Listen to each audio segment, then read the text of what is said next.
So Allan is rocking the new Haven Safari, and he saw that we're tarping on top of the Safari, but I wanted to make sure he understood the concept and everybody else understands the concept of why a few of us really like an extra tarp on top of our Safari. So what I want to demonstrate real quick is storm mode on the Safari. You want to go grab the other ends, pull them over, and buckle this thing down in storm mode, or just warm mode. You don't have to have everything secure. So that's good until a strong wind comes up, and then whoop, and it's gone. So yeah, go ahead and buckle everything down. I want to make sure you understand. This is Allan's second night in the Safari, and like a lot of people, I would go through the buttonhole. The buttonhole. That's not it. You're not holding the buttonhole. There you go. Nope. That's the buttonhole.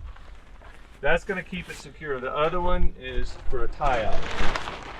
Yeah, if you use that other one, a strong wind will come up and it'll take it out, and you're going to have a wet inside. Very good. Yeah, that's pretty secure. And if you want to go double secure, you'll do what you did earlier, and that's going to be secure. You're not going to have to worry about rain or anything in here. I have seen wind coming up 40, 50 knots.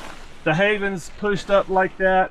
So a lot of people ask me, where do I put my gear when I'm hammock camping? Because they're kind of wanting to know if hammock camping is for them. They're tent campers, and they throw all their gear in their 6-man tent, and they think it's all protected and all well and good in there. So they're carrying around a 6-man tent so they can grab all their crap. So without an extra tarp like we got going on, we haven't actually buttoned this thing down yet, but without this extra tarp, your gear under this hammock, especially in high winds, is going to be susceptible. So unless you got dry bags under here, when the wind starts blowing, the rain comes in sideways, all your gear is going to get wet if you don't have something like this. So we can storm mode an extra tarp to better protect your gear, more like a tent situation. But yeah, this is a huge cheap Harbor Freight tarp, but it should work fine until it comes apart at the seams. But we're going to try to do that now. We're going to try to configure this in a couple of different modes. One's porch mode. We're going to make it real comfortable so you can sit out in the sun, have some shade, and relative protection from the wind and the rain. And then we're going to double it down into storm mode. So your gear is protected, your hammock, you can sit under your hammock and breathe in the summer. But so anyway, we've got it tied up high now for porch mode, because we want to watch the awesome view over here, which is my naked ass over there, or the mountains, whatever. And we're gonna tie down the rear here. So we're tying what is basically a front ridge line almost. Trying to get him as much shade as we can under here, and maybe a little bit of protection.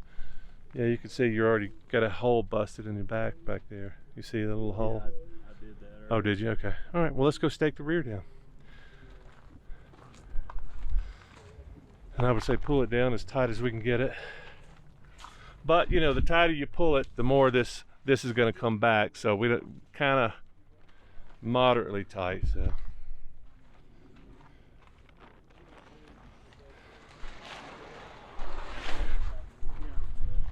Yeah. Well, so yeah. Yeah, normally I wouldn't do this, but I think you don't have to worry about surface tension on this tarp. So since you got so many stakes, I would stake out the corners, and I'd put stakes everywhere else you can too.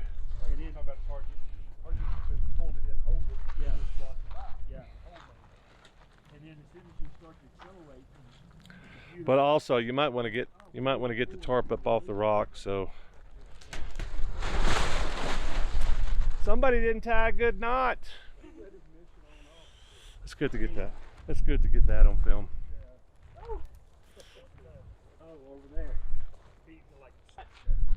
Is your cheap tarp came loose? Well, so I bought a Harbor Freight tarp a while back, and it came apart within the first week. That's why never, ever, ever buy Harbor Freight tarps. They're just paper. There's nothing to them. And there's a few things I talk about. I'm a big fan of Harbor Freight. Electrical, anything electrical, battery powered, lights, anything, they're all shit. You know, it's the bottom of the bottom barrel. It's not worth the $2 that you're going to spend on it. You know, their tools, I buy tools there all the time because, you know, it's made of steel. You know, it's the crap like this it's made out of freaking toilet paper. You know, and I hate it for you, but that may be, yeah, exactly. You want to wrap your stuff underneath your tarp with that tarp, because and it's going to come apart. You got a couple more weeks. With the wind and things like that, yeah, just rip it apart. Yeah. Well, at least you knew it was coming, right?